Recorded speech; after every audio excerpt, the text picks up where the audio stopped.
देशभक्त आजाद। भारत माँ की स्वतंत्रता के लिए अपने प्राणों की आहुति देने वाले क्रांतिकारियों की सूची छोटी नहीं है, लेकिन इस सूची में कुछ नाम ऐसे हैं जिनकी याद आते ही मन श्रद्धा से भर आता है। चंद्रशेखर आजाद एक ऐसा ही नाम है। उनका जन्म 23 जुलाई 1906 को उत्तर प्रदेश के उन्नाव जिले में भद्रक नामक गांव में हुआ था। उनके पिता का नाम पंडित सीताराम तिवारी और माता का नाम जगरानी देवी था। चंद्रशेखर आजाद के पिता मध्य प्रदेश के अलीराजपुर तब झाबुआ जिले में काम करते थे, इसलिए उनका परिवार इसी जिले के भामरा नामक गांव में रहता था। इसी गांव में चंद्रशेखर आजाद का बचपन बीता। बचपन से ही चंद्रशेखर आत्मविश्वासी एवं साहसी थे। वे जिस काम को करना चाहते थे उसे पूरा करके ही दम लेते थे। एक बार उन्होंने माचिस की एक तीली जलाकर अपने साथियों से कहा, देखो, एक तीली को जलाने से इतनी लौ होती है। जरा सब तीलियों को एक साथ जलाकर देखो कि उनसे कितनी लौ होगी। चंद्रशेखर आजाद के साथी इस विचार से बहुत प्रसन्न हुए, लेकिन सब तीलियों को एक साथ जलाकर स्वयं जल जाने का खतरा कौन मोल लेता। तब चंद्रशेखर ने कहा, मैं सब तीलियों को एक साथ जलाऊंगा। और उन्होंने ऐसा करके दिखा भी दिया। तमाशा तो खूब हुआ, लेकिन उनका हाथ बुरी तरह जल गया। उनके मुंह से उफ तक नहीं निकली।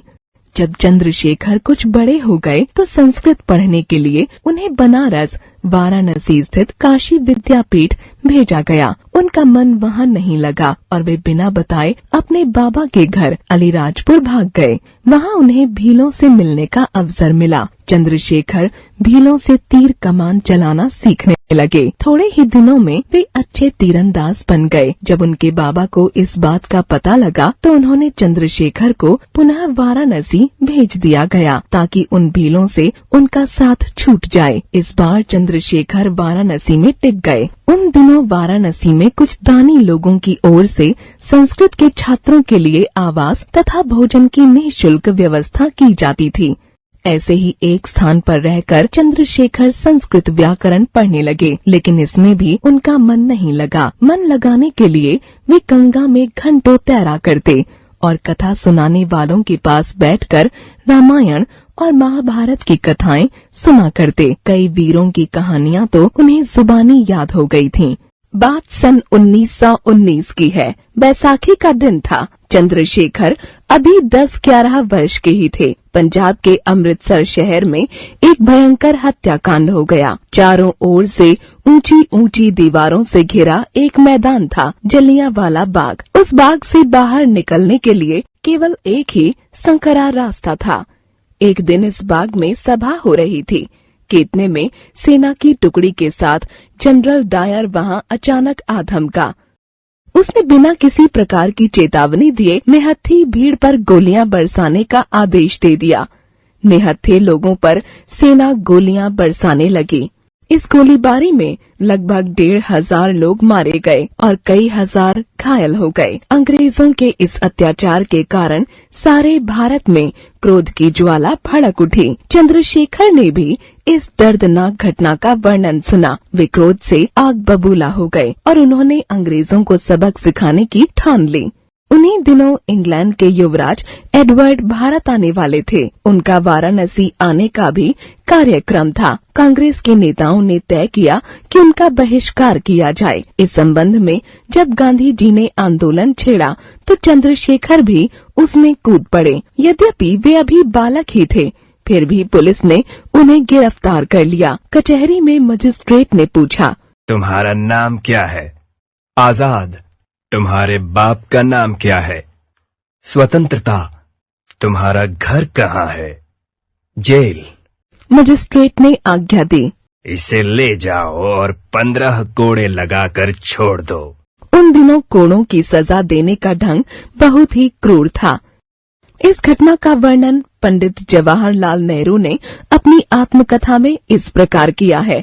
कोड़े एक एक करके उसकी पीठ पर पड़ते और उसकी चमड़ी उधेड़ डालते। वह हर बार कोड़ा पड़ने पर चिल्लाता था, महात्मा गांधी की जय। वह लड़का तब तक नारे लगाता रहा जब तक वह बेहोश होकर गिर नहीं पड़ा। इस घटना के बाद से ही वह बालक आजाद के नाम से विख्यात हो गया। उन्हीं दिनों भारत के कुछ क्रांतिकारी अपना एक संगठन बना रहे थे। चंद्रशेखर आजाद उनसे बहुत प्रभावित हुए और वे भी उनके दल में शामिल हो गए। क्रांतिकारियों का कहना था कि अंग्रेज अहिंसा के तरीकों से भारत नहीं छोड़ेंगे, उनको भय दिखाकर भारत छोड़ने के लिए मजबूर करना होगा। क्रांतिकारी दल के सामने बड़ी समस्या यह थी कि संगठन के लिए धन कहां से जुटाया जाए। संगठन के कुछ सदस्यों ने सन 1926 में उत्तर प्रदेश के काकोरी स्टेशन के निकट चलती रेलगाड़ी को रोक लिया और उस डिब्बे को लूट लिया जिसमें सरकारी खजाना जा रहा था। इतिहास में इस घटना को काकोरी कांड कहा जाता है। इस घटना के एकदम बाद ब्रिटिश सरकार ने क्रांतिकारियों को गिरफ्तार करना शुरू कर दिया, लेकिन चंद्रशेखर आजाद चकमा देते रहे। उन्हें पकड़ने के लिए सरकार की ओर से इनाम घोषित किया गया। चंद्रशेखर आजाद ने भी ठान लिया था कि जब तक जिंदा हूँ, अंग्रेजी हुकूमत उन्हें गिरफ्तार नहीं कर पाएगी। हाँ, मरने के बाद ही कोई मेरी लाश को गिरफ्तार कर पाएगा। काकोरी कांड में गिरफ्तार हुए अन्य लोगों पर मुकदमा चलता रहा। इस समय चंद्रशेखर आजाद झांसी के आसपास के स्थानों में छिपे रहे और बंदूक चलाने का अभ्यास करते रहे। बात 27 फरवरी 1931 की है। दिन के 10 बज रहे थे। चंद्रशेखर आजाद इलाहाबाद के अल्फ्रेड पार्क में अपने एक साथी सुखदेव राज के साथ बैठे थे। इतने में 2 पुलिस अधिकारी वहां आ पहुंचे। उनमें से एक आजाद को पहचानता था। उसने तुरंत इसकी सूचना पुलिस अधिकारी जॉन नॉटबावर को दे दी। नॉटबावर खबर पाते ही अपने साथ कुछ सिपाहियों को लेकर अल्फ्रेड पार्क जा पहुंचा। उसने आजाद से कुछ दूरी पर अपनी जीप रोक दी।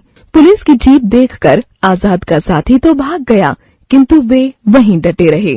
पूरे 1 घंटे तक पुलिस दल और आजाद के बीच गोलियां चलती रहीं। जब आजाद के पास गोलियां समाप्त होने लगीं, तो अंतिम गोली उन्होंने अपनी कनपटी पर दाग ली। इस प्रकार एक महान देशभक्त योद्धा ने मातृभूमि की स्वतंत्रता के लिए अपने प्राणों की आहुति दे दी।